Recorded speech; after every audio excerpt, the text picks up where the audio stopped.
भाव उमड़ रहे हैं। हमारा और आपका मन की बात का ये साथ अपने 99 पायदान पर आ पहुंचा है। आमतौर पर हम सुनते हैं कि 99 का फेर बहुत कठिन होता है। क्रिकेट में तो नर्वस 90 को बहुत मुश्किल पड़ाव माना जाता है, लेकिन जहां भारत के जन जन के मन की बात हो, वहां की प्रेरणा ही कुछ और होती है। मुझे इस बात की भी खुशी है कि मन की बात के 100वें एपिसोड को लेकर देश के लोगों में बहुत उत्साह है। मुझे बहुत सारे संदेश मिल रहे हैं, फोन आ रहे हैं। आज जब हम आजादी का अमृतकाल मना रहे हैं, नए संकल्पों के साथ आगे बढ़ रहे हैं, तो 100वें मन की बात को लेकर आपके सुझावों और विचारों को जानने के लिए मैं भी बहुत उत्सुक हूं। मुझे आपके ऐसे सुझावों का बेसब्री से इंतजार है। वैसे तो इंतजार हमेशा होता है, लेकिन इस बार ज्यादा है। आपके ये सुझाव और विचार ही 30 अप्रैल को होने वाले 100वें मन की बात को और यादगार बनाएंगे। मेरे प्यारे देशवासियों, मन की बात में हमने ऐसे हजारों लोगों की चर्चा की है जो दूसरों की सेवा के लिए अपना जीवन समर्पित कर देते हैं। कई लोग ऐसे होते हैं जो बेटियों की शिक्षा के लिए अपनी पूरी पेंशन लगा देते हैं। कोई अपने पूरे जीवन की कमाई पर्यावरण और जीव सेवा के लिए समर्पित कर देता है। हमारे देश में परमार्थ को इतना ऊपर रखा गया है कि दूसरों के सुख के लिए लोग अपना सर्वस्व दान देने में भी संकोच नहीं करते। इसलिए तो हमें बचपन से शिवी और दधीची जैसे देहदानियों की गाथाएं सुनाई जाती हैं। साथियों, आधुनिक मेडिकल साइंस के इस दौर में ऑर्गन डोनेशन किसी को जीवन देने का एक बहुत बड़ा माध्यम बन चुका है। कहते हैं, जब एक व्यक्ति मृत्यु के बाद अपना शरीर दान करता है, तो उससे 8 से 9 लोगों को एक नया जीवन मिलने की संभावना बनती है। संतोष की बात है कि आज देश में ऑर्गन डोनेशन के प्रति जागरूकता भी बढ़ रही है। साल 2013 में हमारे देश में ऑर्गन डोनेशन के 5000 से भी कम केसेस थे, लेकिन 2022 में ये संख्या बढ़कर 15,000 से ज्यादा हो गई है। ऑर्गन डोनेशन करने वाले व्यक्तियों ने, उनके परिवार ने वाकई बहुत पुण्य का काम किया है। साथियों, मेरा बहुत समय से मन था कि मैं ऐसा पुण्य कार्य करने वाले लोगों के मन की बात जानूं और इसे देशवासियों के साथ भी शेयर करूं। इसलिए आज मन की बात में हमारे साथ एक प्यारी सी बिटिया, एक सुंदर गुड़िया के पिता और उनकी माताजी हमारे साथ जुड़ने जा रहे हैं। पिताजी का नाम है सुखबीर सिंह संधू जी और माताजी का नाम है सुप्रीत कौर जी। ये परिवार पंजाब के अमृतसर में रहते हैं। बहुत मन्नतों के बाद उन्हें एक बहुत सुंदर गुड़िया बिटिया हुई थी। घर के लोगों ने बहुत प्यार से उसका नाम रखा था अबाबत कौर। अबाबत का अर्थ दूसरे की सेवा से जुड़ा है, दूसरों का कष्ट दूर करने से जुड़ा है। अबाबत जब सिर्फ 39 दिन की थी, तभी वो ये दुनिया छोड़कर चली गई। लेकिन सुखबीर सिंह संधू जी और उनकी पत्नी सुप्रीत कौर जी ने, उनके परिवार ने बहुत ही प्रेरणादायी फैसला लिया। ये फैसला था 39 दिन की उम्र वाली बेटी के अंगदान का, ऑर्गन डोनेशन का। हमारे साथ इस समय फोन लाइन पर सुखबीर सिंह और उनकी श्रीमती जी मौजूद है। आइए उनसे बात करते हैं। सुखबीर जी नमस्ते। नमस्ते माननीय प्रधानमंत्री जी, सत श्री अकाल। सत श्री अकाल जी, सत श्री अकाल जी। सुखबीर जी, मैं आज मन की बात के संबंध में सोच रहा था तो मुझे लगा कि अबाबत की बात इतनी प्रेरक है, वो आप ही के मुंह से सुनूं, क्योंकि घर में बेटी का जन्म जब होता है तो अनेक सपने, अनेक खुशियां लेकर आता है। लेकिन बेटी इतनी जल्दी चली जाए, वो कष्ट कितना भयंकर होगा, उसका भी मैं अंदाज लगा सकता हूँ। जिस प्रकार से आपने फैसला लिया, तो मैं सारी बात जानना चाहता हूँ जी। सर, भगवान ने बहुत अच्छा बच्चा दिया था हमें। बहुत प्यारी गुड़िया हमारे घर में आई थी। उसके पैदा होते ही हमें पता चला कि उसके दिमाग में एक ऐसा नाड़ियों का गुच्छा बना हुआ है जिसकी वजह से उसके दिल का आकार बड़ा हो रहा है। तो हम हैरान हो गए कि बच्चे की सेहत इतनी अच्छी है, इतना खूबसूरत बच्चा है और इतनी बड़ी समस्या लेकर पैदा हुआ है। तो पहले 24 दिन तक तो बहुत ठीक रहा बच्चा, बिल्कुल नॉर्मल रहा। अचानक उसका दिल एकदम काम करना बंद हो गया। तो हम जल्दी से उसको हॉस्पिटल लेके गए। वहां डॉक्टरों ने उसको रिवाइव तो कर दिया, लेकिन समझने में टाइम लगा कि इसको क्या दिक्कत आई, इतनी बड़ी दिक्कत के छोटा सा बच्चा और अचानक दिल का दौरा पड़ गया। तो हम उसको इलाज के लिए पीजीआई चंडीगढ़ ले गए। वहां बड़ी बहादुरी से उस बच्चे ने इलाज के लिए संघर्ष किया, लेकिन बीमारी ऐसी थी कि उसका इलाज इतनी छोटी उम्र में संभव नहीं था। डॉक्टरों ने बहुत कोशिश की कि उसको रिवाइव करवाया जाए। अगर 6 महीने के आसपास बच्चा चला जाए तो उसका ऑपरेशन करने की सोची जा सकती थी, लेकिन भगवान को कुछ और मंजूर था। उन्होंने केवल 39 डेज की जब हुई तो डॉक्टर्स ने कहा कि इसको दोबारा दिल का दौरा पड़ा है, तब उम्मीद बहुत कम रह गई है। तो हम दोनों मियाँ बीवी रोते हुए इस निर्णय पे पहुंचे कि हमने देखा था उसको बहादुरी से जूझते हुए, बार बार ऐसे लग रहा था जैसे कि अब चला जाएगी, लेकिन फिर रिवाइव कर रही थी। तो हमें लगा कि इस बच्चे का यहाँ आने का कोई मकसद है।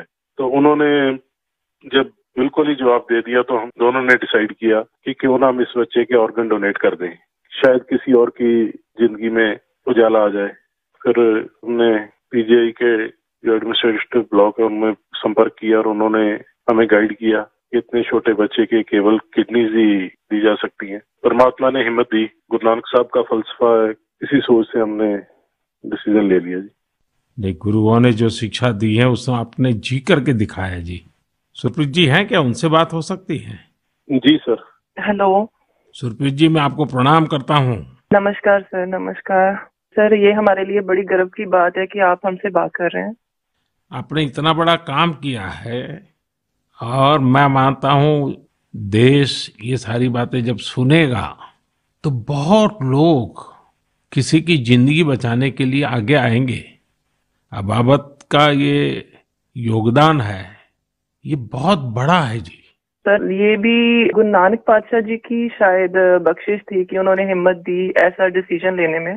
गुरुओं की कृपा के बिना तो कुछ हो ही नहीं सकता जी। बिल्कुल सर, बिल्कुल। सुखबीर जी, जब आप अस्पताल में होंगे और ये हिला देने वाला समाचार जब डॉक्टर ने आपको दिया, उसके बाद भी आपने स्वस्थ मन से, आपने और आपकी श्रीमती जी ने इतना बड़ा निर्णय किया। गुरुओं की सीख तो है ही है, लेकिन आपके मन में इतना बड़ा उदार विचार, और सचमुच में अबाबत का जो अर्थ सामान्य भाषा में कहे तो मददगार होता है, ये काम कर दिया। ये उस पल को मैं सुनना चाहता हूँ जी। सर, एक्चुअली हमारे एक फैमिली फ्रेंड है प्रिया जी, उन्होंने अपने ऑर्गन डोनेट किए थे। उनसे भी हमें प्रेरणा मिली। तो उस समय तो हमें लगा कि शरीर जो है पंच तत्व में विलीन हो जाएगा। जो कोई बिछड़ जाता है, चला जाता है, तो उसका शरीर को जला दिया जाता है या दबा दिया जाता है। लेकिन अगर उसके ऑर्गन किसी के काम आ जाए तो ये भले का ही काम है। और उस समय हमें और गर्व महसूस हुआ जब डॉक्टर्स ने ये बताया हमें कि आपकी बेटी इंडिया की यंगेस्ट डोनर बनी है जिसके ऑर्गन सक्सेसफुली ट्रांसप्लांट हुए। तो हमारा सर गर्व से ऊंचा हो गया कि जो नाम हम अपने पेरेंट्स का इस उम्र तक नहीं कर पाए, एक छोटा सा बच्चा आके इतने दिनों में हमारा नाम ऊंचा कर गया। और इससे और बड़ी बात है कि आज आपसे बात हो रही है इस विषय पे, हम प्राउड फील कर रहे हैं। सुखबीर जी, आज आपकी बेटी का सिर्फ एक अंग जीवित है ऐसा नहीं है। आपकी बेटी मानवता की अमर गाथा की अमर यात्री बन गई है। अपने शरीर के अंश के जरिए वो आज भी उपस्थित है। इस नेक कार्य के लिए मैं आपकी, आपकी श्रीमती जी की, आपके परिवार की सराहना करता हूं। Thank you sir. साथियों, ऑर्गन डोनेशन के लिए सबसे बड़ा जज्बा यही होता है कि जाते जाते भी किसी का भला हो जाए, किसी का जीवन बच जाए। जो लोग ऑर्गन डोनेशन का इंतजार करते हैं, वो जानते हैं कि इंतजार का एक एक पल गुजरना कितना मुश्किल होता है। और ऐसे में जब कोई अंगदान या देहदान करने वाला मिल जाता है, तो उसमें ईश्वर का स्वरूप ही नजर आता है। झारखंड की रहने वाली स्नेहलता चौधरी जी भी ऐसी ही थी, जिन्होंने ईश्वर बनकर दूसरों को जिंदगी दी। 63 वर्ष की स्नेहलता चौधरी जी अपना हार्ट, किडनी और लीवर दान करके गई। आज मन की बात में उनके बेटे भाई अभिजीत चौधरी जी हमारे साथ हैं। आइए उनसे सुनते हैं। अभिजीत जी नमस्कार। प्रणाम सर। अभिजीत जी, आप एक ऐसी माँ के बेटे हैं जिसने आपको जन्म देकर एक प्रकार से जीवन तो दिया ही, लेकिन और जो अपनी मृत्यु के बाद भी आपकी माता जी कई लोगों को जीवन दे करके गई। एक पुत्र के नाते अभिजीत, आप जरूर गर्व अनुभव करते होंगे। हाँ जी सर। आप अपनी माताजी के बारे में जरा बताइए, किन परिस्थितियों में ऑर्गन डोनेशन का फैसला लिया गया? मेरी माताजी सरायकेला बोल के एक छोटा सा गांव है झारखंड में, वहाँ पे मेरे मम्मी पापा दोनों रहते हैं। ये पिछले 25 साल से लगातार मॉर्निंग वॉक करती थी और अपने हैबिट के अनुसार सुबह 4 बजे अपने मॉर्निंग वॉक के लिए निकली थी। उस समय एक मोटरसाइकिल वाले ने इनको पीछे से धक्का मारा और वो उसी समय गिर गई, जिससे उनको सर पे बहुत ज्यादा चोट लगा। तुरंत हम लोगों ने उनको सदर अस्पताल सरायकेला ले गए, जहां डॉक्टर साहब ने उनकी मरहम पट्टी की, पर खून बहुत निकल रहा था और उनको कोई सेंस नहीं था। तुरंत हम लोगों ने उनको टाटा मेन हॉस्पिटल लेके चले गए। वहां उनकी सर्जरी हुई। 48 घंटे के ऑब्जर्वेशन के बाद डॉक्टर साहब ने बोला कि वहां पे चांसेस बहुत कम है। फिर हमने उनको एयरलिफ्ट करके एम्स दिल्ली लेके आए हम लोग। यहाँ पे उनकी ट्रीटमेंट हुई तकरीबन 7-8 दिन। उसके बाद पोजीशन ठीक था। एक दिन उनका ब्लड प्रेशर काफी गिर गया। उसके बाद पता चला उनकी ब्रेन डेथ हो गई है। तब फिर डॉक्टर साहब हमें प्रोटोकॉल के हिसाब ब्रीफ कर रहे थे ऑर्गन डोनेशन के बारे में। हम अपने पिताजी को शायद ये नहीं बता पाते कि ऑर्गन डोनेशन टाइप का भी कोई चीज होता है, क्योंकि हमें लगा वो उस बात को एब्जॉर्ब नहीं कर पाएंगे। तो उनके दिमाग से हम ये निकालना चाहते थे कि ऐसा कुछ चल रहा है। जैसे हमने उनको बोला कि ऑर्गन डोनेशन की बातें चल रही है, तब उन्होंने बोला कि नहीं, ये मम्मी का बहुत मन था और हमें ये करना है। हम काफी निराश थे उस समय तक, जब तक हमें ये पता चला था कि मम्मी नहीं बच सकेगी। पर जैसे ही ये ऑर्गन डोनेशन वाला डिस्कशन चालू हुआ, वो निराशा एक बहुत ही पॉजिटिव साइड चला गया और हम काफी अच्छे, एक बहुत ही पॉजिटिव एनवायरनमेंट में आ गए। उसको करते करते फिर हम लोग रात में 8 बजे काउंसलिंग हुई। दूसरे दिन हम लोगों ने ऑर्गन डोनेशन किया। इसमें मम्मी का एक सोच बहुत बड़ा था कि पहले वो काफी नेत्रदान और इन चीजों में, सोशल एक्टिविटीज में ये बहुत एक्टिव थे। शायद यही सोच को लेकर के ये इतना बड़ा चीज हम लोग कर पाए। और मेरे पिताजी का जो डिसीजन मेकिंग था इस चीज के बारे में, इस कारण से ये चीज हो पाया। कितने लोगों को काम आया अंग? इनका हार्ट, 2 किडनी, लिवर और दोनों आंख, ये डोनेशन हुआ था। तो 4 लोगों की जान और 2 जनों को आंख मिला है। अभिजीत जी, आपके पिताजी और माताजी दोनों नमन के अधिकारी हैं। मैं उनको प्रणाम करता हूँ। और आपके पिताजी ने इतने बड़े निर्णय में आप परिवारजनों का नेतृत्व किया, ये वाकई बहुत ही प्रेरक है। और मैं मानता हूँ कि माँ तो माँ ही होती है, माँ एक अपने आप में प्रेरणा भी होती है, लेकिन माँ जो परंपराएं छोड़ करके जाती है, वो पीढ़ी दर पीढ़ी एक बहुत बड़ी ताकत बन जाती है। अंगदान के लिए आपकी माताजी की प्रेरणा आज पूरे देश तक पहुंच रही है। मैं आपके इस पवित्र कार्य और महान कार्य के लिए आपके पूरे परिवार को बहुत बहुत बधाई देता हूं। अभिजीत जी, धन्यवाद जी। और आपके पिताजी को हमारे प्रणाम जरूर कह देना। जरूर जरूर, थैंक यू। साथियों, 39 दिन की अबाबत कौर हो या 63 वर्ष की स्नेहलता चौधरी, इनके जैसे दानवीर हमें जीवन का महत्व समझाकर जाते हैं। हमारे देश में आज बड़ी संख्या में ऐसे जरूरतमंद है जो स्वस्थ जीवन की आशा में किसी ऑर्गन डोनेट करने वाले का इंतजार कर रहे हैं। मुझे संतोष है कि अंगदान को आसान बनाने और प्रोत्साहित करने के लिए पूरे देश में एक जैसी पॉलिसी पर भी काम हो रहा है। इस दिशा में राज्यों की डोमिसाइल की शर्त को हटाने का निर्णय भी लिया गया है।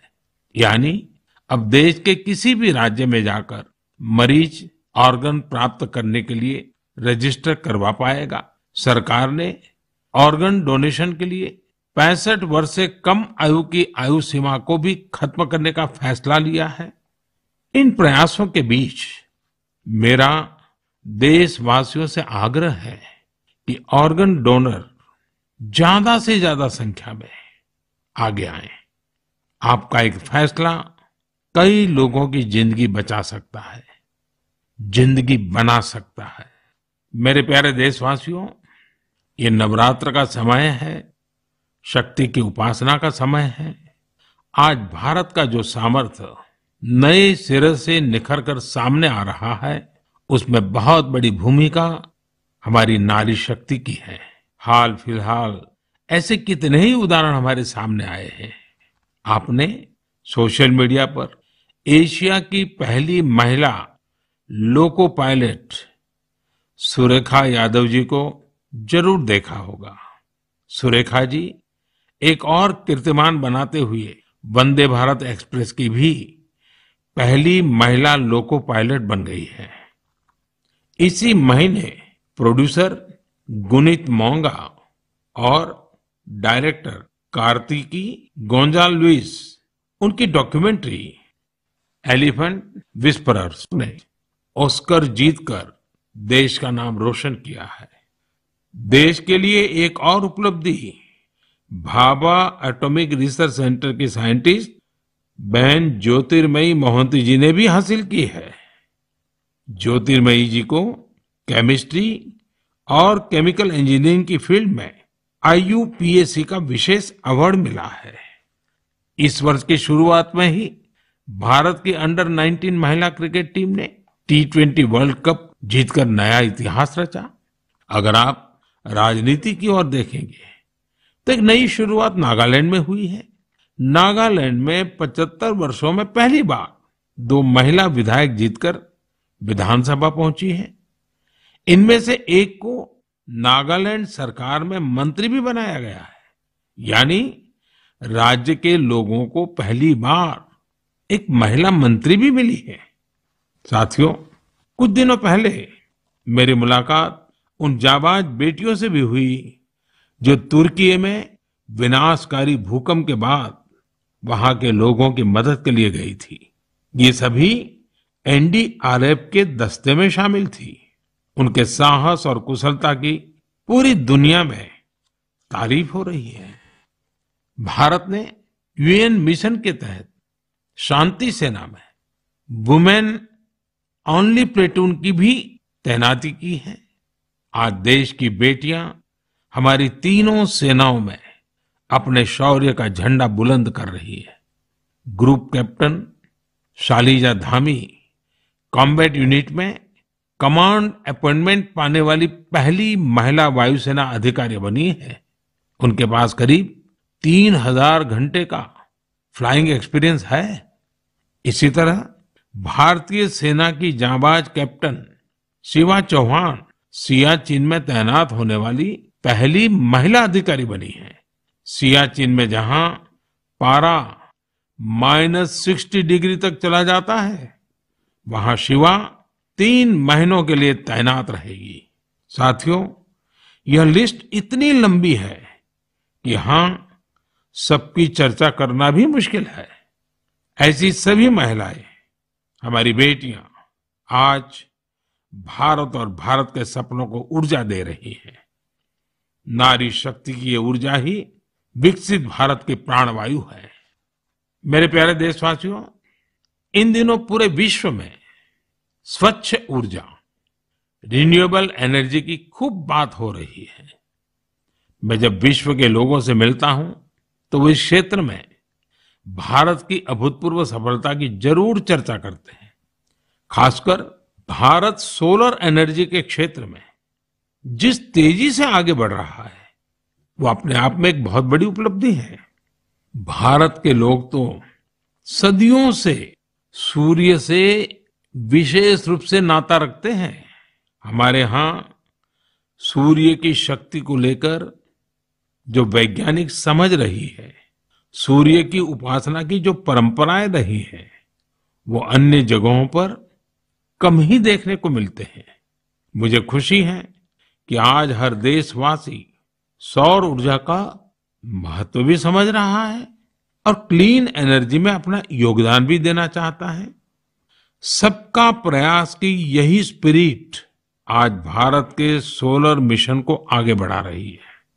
महाराष्ट्र के पुणे में ऐसे ही एक बेहतरीन प्रयास ने मेरा ध्यान अपनी ओर खींचा है।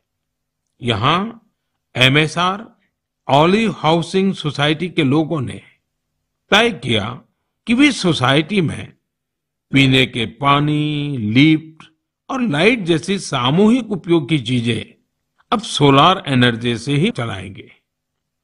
इसके बाद इस सोसाइटी में सबने मिलकर सोलर पैनल लगवाए। आज इन सोलर पैनल से हर साल करीब 90,000 किलोवाट आवर बिजली पैदा हो रही है। इससे हर महीने लगभग 40,000 रुपए की बचत हो रही है। इस बचत का लाभ सोसाइटी के सभी लोगों को हो रहा है। साथियों, पुणे की तरह ही दमन दीव में जो दीव है, जो एक अलग जिला है, वहां के लोगों ने भी एक अद्भुत काम करके दिखाया है। आप जानते ही होंगे कि दीव सोमनाथ के पास है। दीव भारत का पहला ऐसा जिला बना है जो दिन के समय सभी जरूरतों के लिए 100% क्लीन एनर्जी का इस्तेमाल कर रहा है। दीव की इस सफलता का मंत्र भी सबका प्रयास ही है। कभी यहां बिजली उत्पादन के लिए संसाधनों की चुनौती थी। लोगों ने इस चुनौती के समाधान के लिए सोलर एनर्जी को चुना। यहां बंजर जमीन और कई बिल्डिंग्स पर सोलर पैनल्स लगाए गए। इन पैनल से दीव में दिन के समय जितनी बिजली जरूरत होती है उससे ज्यादा बिजली पैदा हो रही है। इस सोलर प्रोजेक्ट से बिजली खरीद पर खर्च होने वाले करीब 52 करोड़ रुपए भी बचे हैं। इससे पर्यावरण की भी बड़ी रक्षा हुई है। साथियों, पुणे और दीव उन्होंने जो कर दिखाया है, ऐसे प्रयास देश भर में कई और जगहों पर भी हो रहे हैं। इनसे पता चलता है कि पर्यावरण और प्रकृति को लेकर हम भारतीय कितने संवेदनशील हैं और हमारा देश किस तरह भविष्य की पीढ़ी के लिए बहुत जागृत है। मैं इस तरह के सभी प्रयासों की हृदय से सराहना करता हूं। मेरे प्यारे देशवासियों, हमारे देश में समय के साथ स्थिति परिस्थितियों के अनुसार अनेक परंपराएं विकसित होती है। यही परंपराएं हमारी संस्कृति का सामर्थ्य बढ़ाती हैं और उसे नित्य नूतन प्राण शक्ति भी देती है। कुछ महीने पहले ऐसी ही एक परंपरा शुरू हुई काशी में। काशी तमिल संगमम के दौरान काशी और तमिल क्षेत्र के बीच सदियों से चले आ रहे ऐतिहासिक और सांस्कृतिक संबंधों को सेलिब्रेट किया गया। एक भारत श्रेष्ठ भारत की भावना हमारे देश को मजबूती देती है। हम जब एक दूसरे के बारे में जानते हैं, सीखते हैं, तो एकता की ये भावना और प्रगाढ़ होती है। यूनिटी की इसी स्पिरिट के साथ अगले महीने गुजरात के विभिन्न हिस्सों में सौराष्ट्र तमिल संगमम होने जा रहा है। सौराष्ट्र तमिल संगमम 17 से 30 अप्रैल तक चलेगा। मन की बात के कुछ श्रोता जरूर सोच रहे होंगे कि गुजरात के सौराष्ट्र का तमिलनाडु से क्या संबंध है। दरअसल सदियों पहले सौराष्ट्र के अनेकों लोग तमिलनाडु के अलग अलग हिस्सों में बस गए थे। ये लोग आज भी सौराष्ट्री तमिल के नाम से जाने जाते हैं। उनके खान पान, रहन सहन, सामाजिक संस्कारों में आज भी कुछ कुछ सौराष्ट्र की झलक मिल जाती है। मुझे इस आयोजन को लेकर तमिलनाडु से बहुत से लोगों ने सराहना भरे पत्र लिखे हैं। मदुरई में रहने वाले जयचंद्रन जी ने एक बड़ी ही भावुक बात लिखी है। उन्होंने कहा है कि 1000 साल के बाद पहली बार किसी ने सौराष्ट्र तमिल के रिश्तों के बारे में सोचा है। सौराष्ट्र से तमिलनाडु आकर के बसे हुए लोगों को पूछा है। जयचंद्रन जी की बातें हजारों तमिल भाई बहनों की अभिव्यक्ति है। साथियों, मन की बात के श्रोताओं को मैं असम से जुड़ी हुई एक खबर के बारे में बताना चाहता हूं। ये भी एक भारत श्रेष्ठ भारत की भावना को मजबूत करती है। आप सभी जानते हैं कि हम वीर लासित बोरफुकन जी की 400वीं जयंती मना रहे हैं। वीर लासित बोरफुकन ने अत्याचारी मुगल सल्तनत के हाथों से गुवाहाटी को आजाद करवाया था। आज देश इस महान योद्धा के अदम्य साहस से परिचित हो रहा है। कुछ दिन पहले लासित बोरफुकन के जीवन पर आधारित निबंध लेखन का एक अभियान चलाया गया था। आपको यह जानकर आश्चर्य होगा कि इसके लिए करीब 45 लाख लोगों ने निबंध भेजे। आपको ये जानकर भी खुशी होगी कि अब यह एक गिनीज रिकॉर्ड बन चुका है। और सबसे बड़ी बात है, और जो ज्यादा प्रसन्नता की बात यह है कि वीर लासित बोरफुकन पर ये जो निबंध लिखे गए हैं, उसमें करीब करीब 23 अलग अलग भाषाओं में लिखा गया है और लोगों ने भेजा है। इनमें असमिया भाषा के अलावा हिंदी, अंग्रेजी, बांग्ला, बोडो, नेपाली, संस्कृत, संथाली जैसी भाषाओं में लोगों ने निबंध भेजे हैं। मैं इस प्रयास का हिस्सा बने सभी लोगों की हृदय से प्रशंसा करता हूं। मेरे प्यारे देशवासियों, जब कश्मीर या श्रीनगर की बात होती है तो सबसे पहले हमारे सामने उसकी वादियां और डल झील की तस्वीर आती है। हम में से हर कोई डल झील के नजारों का लुत्फ उठाना चाहता है, लेकिन डल झील में एक और बात खास है। डल झील अपने स्वादिष्ट लोटस स्टेम्स, कमल के तनों या कमल ककड़ी के लिए भी जानी जाती है। कमल के तनों को देश में अलग अलग जगह अलग अलग नाम से जानते हैं। कश्मीर में इन्हें नादरू कहते हैं। कश्मीर के नादरू की डिमांड लगातार बढ़ रही है। इस डिमांड को देखते हुए डल झील में नादरू की खेती करने वाले किसानों ने एक एफपीओ बनाया है। इस एफपीओ में करीब 250 किसान शामिल हुए हैं। आज ये किसान अपने नादरू को विदेशों तक भेजने लगे हैं।